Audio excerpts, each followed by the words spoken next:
Assalamualaikum warahmatullahi wabarakatuh. Hamdan wa syukran liman qala fi kitabihil karim wa huwa astaqul qailin. A'udzu billahi minasyaitonir rajim. Bismillahirrahmanirrahim. Toha ma anzalna 'alaikal qur'ana litasqa.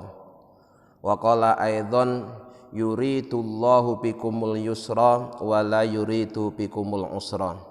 Shadaqallahul adzim, amma ba'du. Hadirin ma'asyiral muslimin hafizakumullah.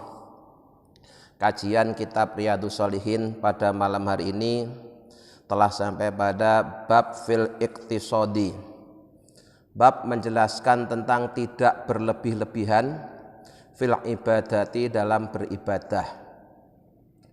Ibadah itu walaupun kebaikan, bahkan merupakan kewajiban, tapi ada aturannya, ada porsinya, sehingga ada ibadah yang tidak boleh berlebihan. Ibadah yang ada potensi berlebihan itu adalah ibadah yang disebut dengan istilah ibadah ghairu mahdhah, atau dengan kata lain ibadah-ibadah sunnah yang waktu pelaksanaannya tidak terikat tempat dan waktu serta jumlah atau bilangan. Berbeda halnya dengan ibadah mahdhah. Kalau ibadah mahdhah itu pertama waktunya sudah ditentukan, kemudian tata cara pelaksanaannya sudah ditentukan, bahkan ada juga sebagian yang tempatnya sudah ditentukan. Sehingga untuk ibadah wajib atau ibadah mahdhah itu tidak bisa ditambah, tidak bisa dikurangi, sehingga sudah tidak bisa berubah. Makanya tidak ada potensi untuk berlebih-lebihan karena sudah diukur sama Allah. Adapun ibadah ghairu mahdhah atau ibadah sunnah, ibadah yang waktu pelaksanaannya tidak ditentukan sehingga bisa dilakukan kapan saja, itu ada potensi berlebihan. Maka kemudian diingatkan oleh Allah, oleh Rasulullah, bahwa dalam ibadah pun ketika berlebihan melampaui batas itu menjadi tidak baik. Di dalam Al-Quran Allah berfirman dalam surah Toha, ma anzalna 'alaikal qur'ana litasqa. Ma anzalnya tidaklah kami menurunkan, alaika kepadamu Muhammad, Al-Qur'ana Al-Qur'an, litasqa agar engkau terasa berat. Jadi Allah menurunkan Al-Qur'an kepada Nabi Muhammad itu tidak ada tujuan untuk membuat Nabi Muhammad terasa berat. Ya. Jadi Allah pun tidak akan membebani umatnya di luar kemampuan. Maka Nabi Muhammad pun diingatkan, tidaklah kami menurunkan Al-Quran kepadamu agar kamu terasa berat. Kalau Allah menyebut dirinya kami, terutama terkait dengan proses turunnya wahyu, maka makna kami di situ adalah Allah bersama Jibril. Ya, Allah bersama Jibril. Karena dalam prakteknya ketika Allah menurunkan wahyu itu melalui malaikat Jibril. Wa qala ta'ala, dan di ayat yang lain Allah juga berfirman, yuridullahu bikumul yusra. Yuridu menghendaki sapa Allah bikum pada kalian orang-orang beriman, al yusra kemudahan. Wala yuridu, dan Allah tidak menghendaki bikum pada kalian orang yang beriman, al usra kesulitan. Jadi Allah pun juga menginginkan kepada kita satu kemudahan. Allah tidak menginginkan kesulitan. Maka kemudian yang mudah jangan dipersulit. Nah, orang-orang hidup di zaman sekarang itu banyak urusan-urusan yang sebenarnya mudah tapi dipersulit. Kenapa? Supaya keluar duit, gitu kan? Ya, banyak urusan yang sebenarnya sederhana, mudah, tapi direkayasa, ya, diatur sedemikian rupa sehingga yang mudah menjadi sulit. Ujung-ujungnya supaya keluar duit. Nah, padahal Allah saja tidak menyukai kesulitan. Allah menghendaki kemudahan. Sehingga ketika kita ibadah, itu Allah menginginkan kita ibadah itu dengan enjoy, dengan senang hati, dengan gembira. Allah tidak menyukai jika seorang hamba ibadah dengan perasaan terpaksa, terasa berat, ya, terasa terbebani. Itu Allah nggak suka, ya. Allah nggak suka ya begitu. Jadi Allah inginnya ketika hambanya menjalani ibadah itu senang, gembira, ya, tidak merasa berat. Karena sesungguhnya Allah juga tidak membebani umatnya di luar kemampuan. Cuma kadang-kadang orang, ya, yang maunya ingin baik, ya, atau bahkan ingin menjadi orang terbaik, akhirnya malah ditambah-tambahi, ya. Ditambah-tambahi, akhirnya yang ringan berubah menjadi berat, yang mudah menjadi sulit. Nah, ini jelas melanggar aturan itu, ya, melanggar aturan dalam segala hal. Yang mudah jangan dipersulit. Kalau memang bisa mudah, kenapa harus dipersulit, gitu loh. Karena Allah tidak menyukai kesulitan. Wa an Aisyah, dan diriwayatkan dari Sayyidah Aisyah radhiyallahu anha, semoga Allah selalu meridhoinya. Anan Nabiya, sesungguhnya Nabi Muhammad SAW dakhala masuk alaiha di ruangan atau rumah yang di dalamnya ada Sayyidah Aisyah. Wa intaham ra'atun, dan di samping Aisyah itu ada seorang wanita. Jadi ketika Rasulullah menemui istrinya yang bernama Aisyah, rupanya Aisyah sedang menerima seorang tamu wanita, ya. Qala, kemudian Rasulullah bersabda, man hadihi, siapa wanita ini? Qalat, Sayyidah Aisyah menjawab, hadihi fulanatun, ini adalah seorang wanita yang namanya tidak disebutkan. Tadkuru min sholatiha, kemudian Aisyah bercerita kepada Rasulullah bahwa wanita yang menjadi tamunya ini seorang wanita yang ahli sholat, ya, ahli sholat. Tentunya yang dimaksud di sini adalah sholat sunnah, karena kalau sholat fardu itu sudah tidak bisa ditambah, tidak bisa dikurangi. Yang bisa jadi sangat banyak itu adalah sholat sunnah atau sholat sunnah mutlak. Jadi Rasulullah bertanya, siapa wanita ini? Aisyah menjawab, ini seorang wanita yang ahli sholat ya Rasul, semalaman dia sholat, tiap hari.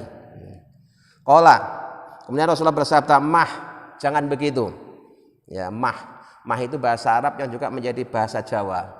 Moh, ya, moh itu artinya menolak, ya. Mah, jangan begitu, jangan berlebih-lebihan dalam menjalani ibadah sholat sunnah.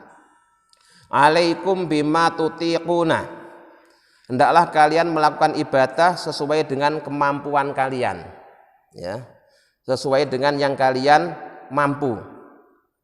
Jangan beribadah yang menjadikan kalian terasa berat, terpaksa, terbebani.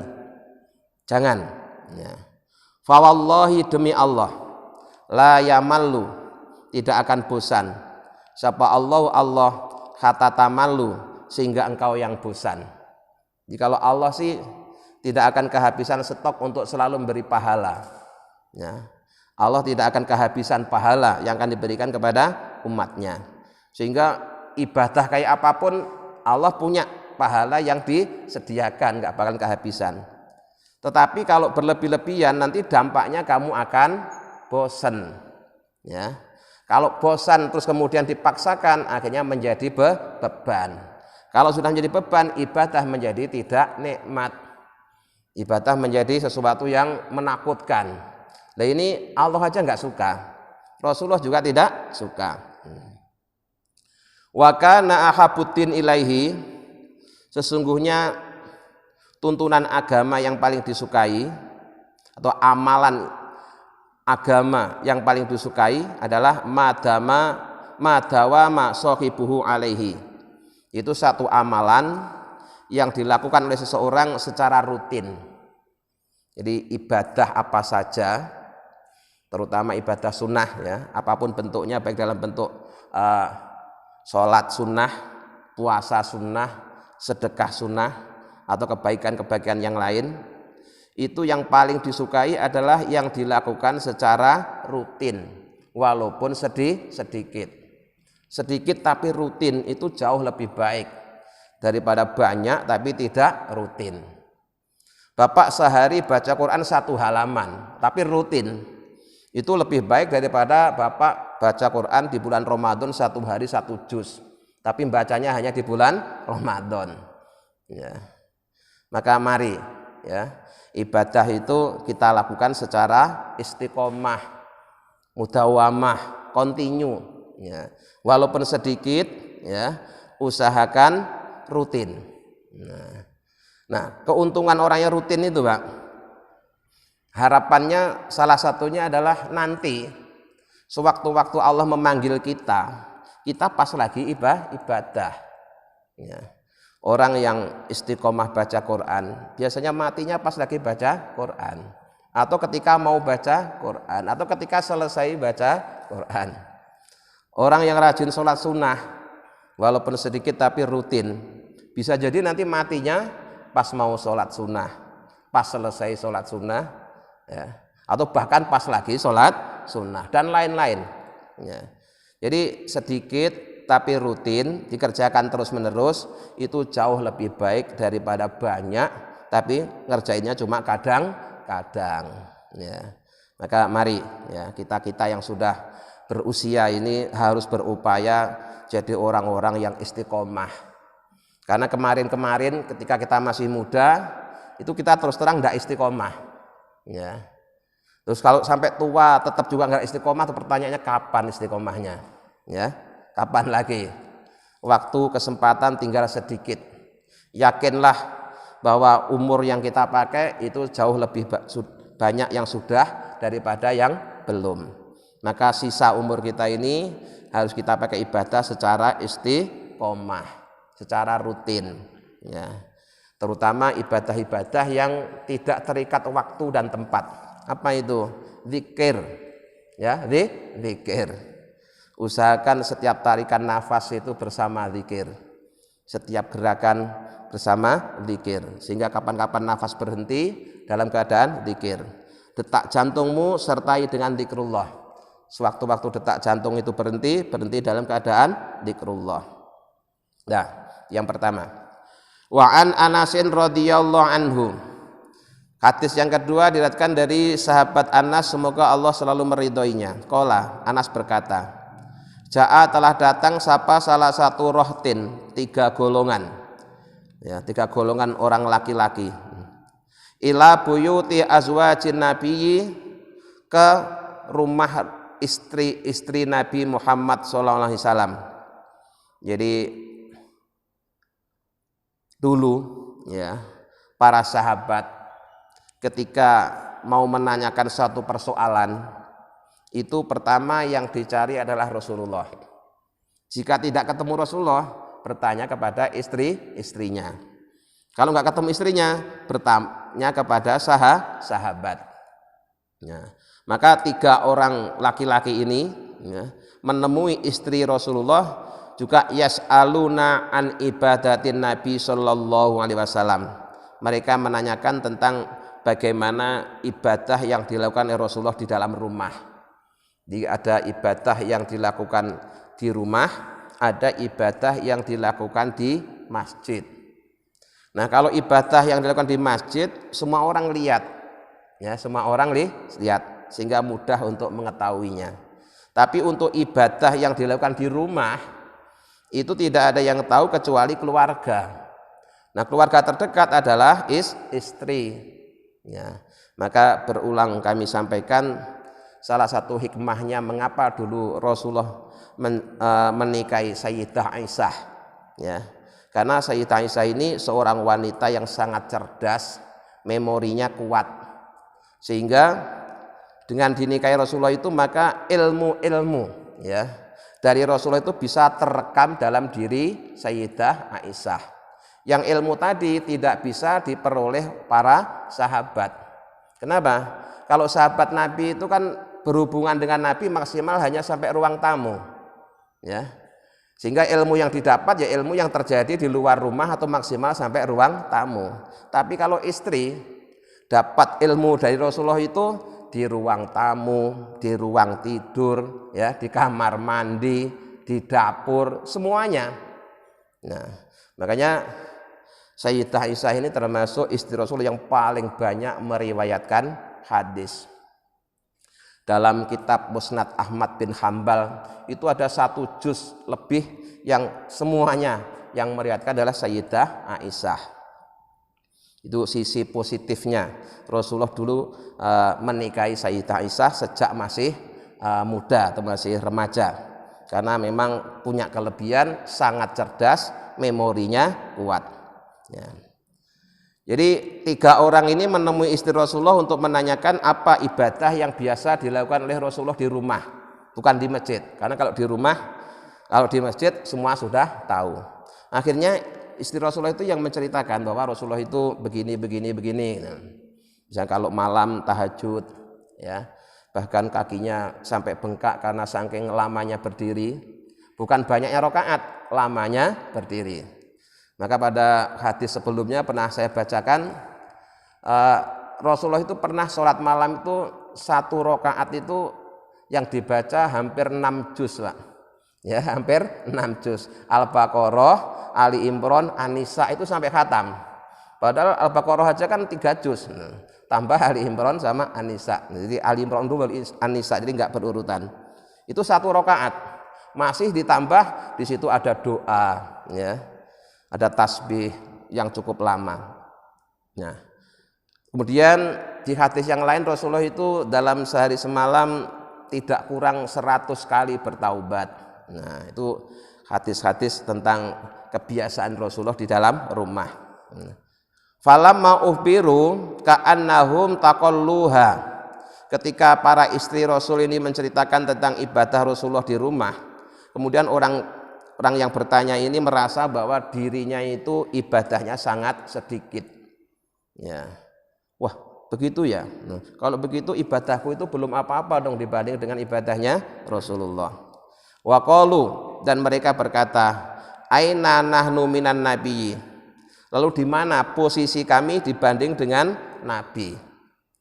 Wa qad ghufira, dan sungguh telah diampuni lahu bagi nabi ma taqaddama, dosa yang telah berlalu, apa yang telah berlalu min dzambi, dari dosanya, wa ma ta'akhkhara, dan apa yang akan terjadi atau apa yang akan atau di masa datang. Rasulullah saja yang sudah jelas-jelas diampuni dosanya yang lalu maupun dosa yang akan datang, itu ibadahnya kayak begitu. Lalu bagaimana dengan kami? Nah, akhirnya qala, berkata ahaduhum, salah seorang dari 3 orang yang bertanya tadi, amma ana fa usolli laila abadan. Kalau begitu aku mau sholat sepanjang malam selama-lamanya. Wah, karena yang tanya ini masih muda, masih muda, sehingga dia kuat lah kalau harus semalam suntuk dia sholat sunnah selama-lamanya. Yang kedua nggak mau kalah, wa qala akharu wa ana asumu ad-dahra abadan wala uftiru. Saya akan puasa selama 1 tahun, selama-lamanya tidak akan berbuka, kecuali di hari-hari yang memang dilarang untuk berpuasa. Dan memang ada kan hari-hari yang dilarang untuk berpuasa, Idul Fitri, Idul Adha, hari Tasyrik. Nah, terus hari yang masih diragukan itu termasuk hari-hari yang dilarang untuk berpuasa. Jadi kalau yang pertama tadi dia akan sholat sepanjang malam selama-lamanya, yang kedua dia akan puasa selama-lamanya. Kemudian yang ketiga, enggak mau kalah, Pak. Wa qala al-akharu wa ana atazilun nisaa fala atazawwaju abadan. Saya akan menjauhi wanita, saya tidak akan menikah untuk selama-lamanya. Wah. Mungkin pada masa itu tidak menikah dianggap satu kehebatan. Ya, satu kehebatan. Kayak apalagi kan Nabi sebelum Nabi Muhammad itu Nabi Isa tidak menikah. Maka di masyarakat ada kesan bahwa tidak menikah itu lebih hebat daripada yang menikah. Nah, ketika 3 orang tadi berkata seperti itu, faja'a Rasulullah sallallahu alaihi wasallam ilaihim. Tiba-tiba Rasulullah datang menemui 3 orang ini. Faqala, kemudian beliau bersabda, antumul ladzina qultum kadza wa kadza, Apakah kalian orang yang mengatakan demikian? Maksudnya yang pertama akan sholat sepanjang malam selama-lamanya.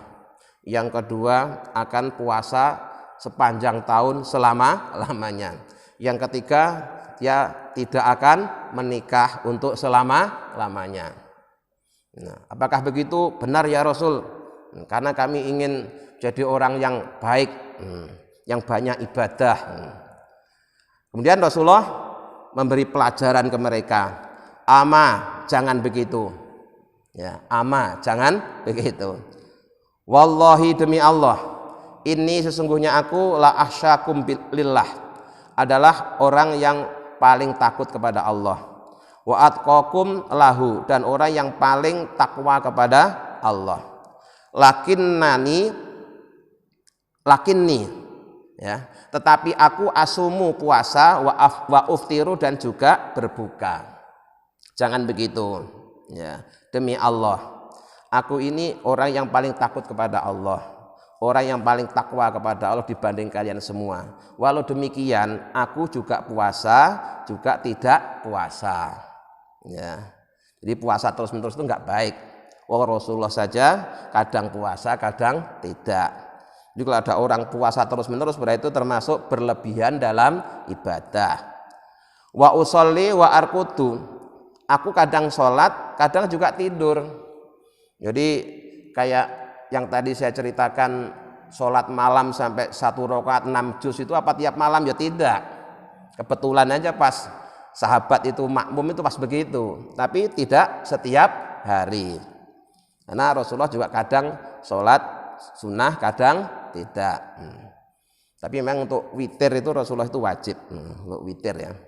Kalau umatnya sunnah. Wa atazawwajun nisaa, dan aku juga menikahi wanita-wanita. Bahkan tidak 1, ya, tapi 9. Ya. Jadi Rasulullah SAW itu sengaja didesain oleh Allah untuk memberi contoh kepada masyarakat bahwa Rasulullah pun juga melakukan apa yang dilakukan oleh umumnya orang. Artinya itu menonjolkan sifat basariyahnya, menonjolkan sifat manusia biasanya. Mengapa? Untuk menghindari kejadian di zaman Nabi Isa alaihi salam. Nabi Isa itu serba istimewa, Pak, ya. Proses ibunya ketika hamil aja udah istimewa, lahirnya istimewa, ya. Masih bayi sudah bisa berbicara dan seterusnya. Terus kehidupan sehari-harinya sangat priayi, sangat elit, ya. Kemudian mukjizat-mukjizatnya juga sudah serba luar biasa. Tapi menjadi kecelakaan di masyarakat umum. Apa kecelakaan itu? Akhirnya Nabi Isa tidak diposisikan sebagai Rasul, tapi justru diposisikan sebagai anak Tuhan. Gara-gara serba istimewa itu malah akhirnya oleh sebagian umatnya dianggap anak Tuhan. Nah, ini kan kecelakaan dalam akidah, ya. Maka kemudian Nabi Muhammad ditampilkan yang serba seperti manusia biasa, dan itu terbukti, ya. Hingga sekarang belum ada ceritanya orang memuji-muji Nabi Muhammad sampai kemudian menganggap Nabi Muhammad sebagai anak Tuhan. Kenapa? Karena Nabi Muhammad itu ya punya istri, punya anak, ya makan, ya tidur gitu. Bahkan Rasulullah itu kalau makan, Pak, itu sengaja di tempat yang bisa dilihat oleh banyak orang, ya. Berbeda dengan Nabi Isa. Nabi Isa itu kaum priayi, ya, makannya di tempat yang terhormat, tertutup, tidak sampai ketahuan banyak orang, gitu. Nah, kalau Nabi Muhammad makannya di tempat yang bisa dilihat oleh banyak orang, sehingga nggak mungkin orang akan menuhankan Nabi Muhammad, itu nggak mungkin. Bagaimana mau menuhankan? Wong dia tampilan kesehariannya itu kayak umumnya orang. Nah, ini kehebatan, ya. Kehebatan Nabi Muhammad justru di situ. Jangan tuh Bapak malah salah paham, wah hebat Nabi Isa. Nabi Isa itu tidak menikah. Nabi Isa serba istimewa begini-begini. Tapi dampaknya gimana? Ya, dampaknya kan justru di sebagian umatnya terjadi salah paham. Nabi Isa tidak diposisikan sebagai hamba Allah atau utusan Allah, tapi malah dianggap sebagai anak Allah. Ini kecelakaan besar dalam ilmu akidah. Ya. Maka di hadis ini pun Rasulullah mengatakan, saya orang yang paling takut kepada Allah. Saya orang yang paling takwa kepada Allah, tapi aku juga kadang puasa, kadang tidak puasa. Bahkan kalau tidak puasa Rasulullah makannya di tempat yang bisa dilihat banyak orang. Aku kadang sholat juga kadang tidak. Tapi ini sholat sunnah ya. Sholat wajib pasti tidak bisa ditinggal. Ya. Kadang tahajud, kadang tidak. Bahkan aku juga menikahi wanita. Nah, menikahi wanita ini banyak juga orang salah paham. Salah pahamnya apa? Dia memahami hanya sepotong bahwa Rasulullah istrinya lebih dari satu, maka ketika seorang menikahi lebih dari satu dia berarti mengikuti sunnah Rasul. Itu pemahaman yang keliru ya. Rasulullah itu menikah dalam rangka melindungi wanita, dalam rangka menolong wanita. Menolong satu orang baik, menolong dua orang lebih baik, 3 orang lebih baik, 4 orang lebih baik, begitu seterusnya. Nah, kalau umatnya itu terkadang menelantarkan, ya, bukan melindungi, tapi menelantarkan. Loh, 1 aja terlantar kok mau ditambah 2, apalagi nanti 3 tambah terlantar. Menelantarkan 1 orang aja dosa, apalagi 2 orang, apalagi 3 orang. Jadi jangan hanya ngelihat 1, 2, 3-nya, dilihat ya, bahwa Rasulullah menikahi karena melindungi ya, ya, mengayomi, tidak menelantarkan. Faman rogiba an sunati, maka barang siapa yang tidak mencintai sunnahku, falaisa minni, dia tidak termasuk golonganku dalam hal tersebut ya. Jadi hadis ini oleh Rasulullah ditutup dengan kalimat faman rogiba an sunati falaisa minni ya. Barang siapa yang tidak menyukai sunnahku, dia tidak termasuk golonganku. Yang termasuk golonganku adalah yang menyukai sunnahku. Maksudnya menyukai sunnahku itu ya kayak umumnya orang tadi itu ya kadang sholat sunnah, kadang tidak, kadang tahajud, kadang tidak gitu. Kadang puasa sunnah, kadang tidak. Karena ketika yang sunnah itu diperlakukan seperti yang wajib, itu juga menjadi masalah, Pak. Ya, menjadi masalah. Ya. Mungkin orang anggapnya baik, tapi secara hukum itu menjadi masalah. Kita tidak boleh memperlakukan yang sunnah seperti yang wajib. Tidak boleh. Ya. Apalagi ketika orang itu jadi panutan masyarakat. Itu amalan sunnah itu tidak boleh rutin. Harus ada kadang-kadang ditinggalkan supaya orang tetap tahu bahwa ini statusnya sunnah. Sunnah itu dikerjakan dapat pahala, ditinggalkan tidak berdosa. Nah, kalau kemudian yang sunnah ini dikerjakan rutin terus istiqomah, ya tidak pernah tinggalkan sama sekali, nanti kesannya jadi wajib. Nah, kalau wajib, mewajibkan yang tidak wajib itu bermasalah. Nah, makanya untuk seorang tokoh yang jadi panutan itu harus ada kesengajaan kadang-kadang meninggalkan ibadah sunnah supaya masyarakat tetap tahu bahwa oh ini statusnya sunnah, maka bapak itu ya kadang melakukan kadang tidak gitu ya.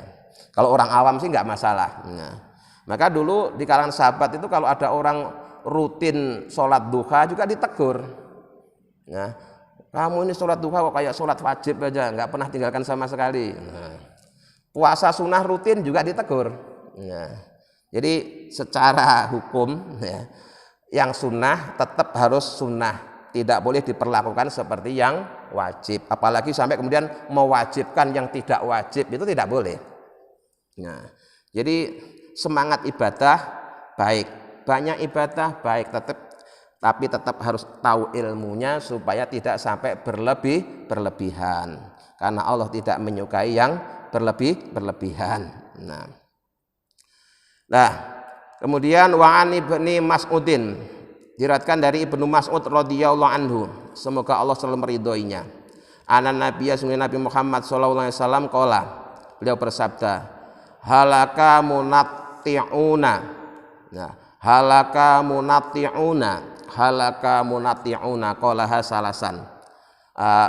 Rasulullah bersabda, rusaklah, hancurlah orang yang berlebih-lebihan dalam beribadah. Jadi walaupun ibadah itu kewajiban, ibadah itu kebaikan, tapi tetap ada porsi, ya, ada ukuran yang tidak boleh berlebihan. Jadi jika seseorang semangat ibadah baik, tapi semangatnya ibadah ini harus didukung dengan ilmu, ya, dengan ilmu, ya. Karena jika tidak didukung oleh ilmu, hanya berdasarkan semangat, nanti ada kemungkinan dia melakukannya secara berlebihan. Nah, itu apalagi kalau kemudian nanti terus setelah dia bisa melakukan terus nganggap yang tidak melakukan salah. Loh, ini lebih parah lagi itu, ya. Misalkan ada orang istiqomah puasa Senin atau puasa Kamis, terus suatu hari ngelihat temennya pas hari Senin atau Kamis dia nggak puasa, terus dia menghina. Wah, itu malah celaka lagi itu, ya, celaka lagi. Kenapa? Dia melakukan yang sunnah tapi mencela orang lain itu melakukan yang haram. Jadi bisa jadi dosanya haram malah melebihi pahalanya sunnah. Jadi sekali lagi kita tetap harus tahu mana ibadah yang wajib, mana ibadah yang sunnah. Untuk yang wajib itu sudah jelas tidak bisa ditambah, tidak bisa dikurangi. Tapi yang sunnah itu kalau tidak ada ilmunya, orang modal semangat, ada kecenderungan berlebihan. Dan berlebihan itu dilarang dalam agama.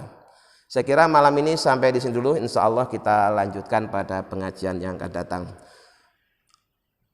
Mari kita tutup dengan doa. Allahumma sholli ala sayyidina Muhammad wa sayyidina Muhammad alhamdulillahi rabbil alamin. Allahumma inna nas'aluka imanan da'ima yaqinan shadiqa wa qalban khashi'an lisanan dzakiran wa rizqan halalan wa ilman nafi'an sholiha. Rabbana atina fid dunya hasanah wa fil akhirati hasanah wa qina adzabannar. Subhana rabbika rabbil izzati amma yasifun wa salamun alal mursalin walhamdulillahi rabbil alamin. Assalamualaikum warahmatullahi wabarakatuh.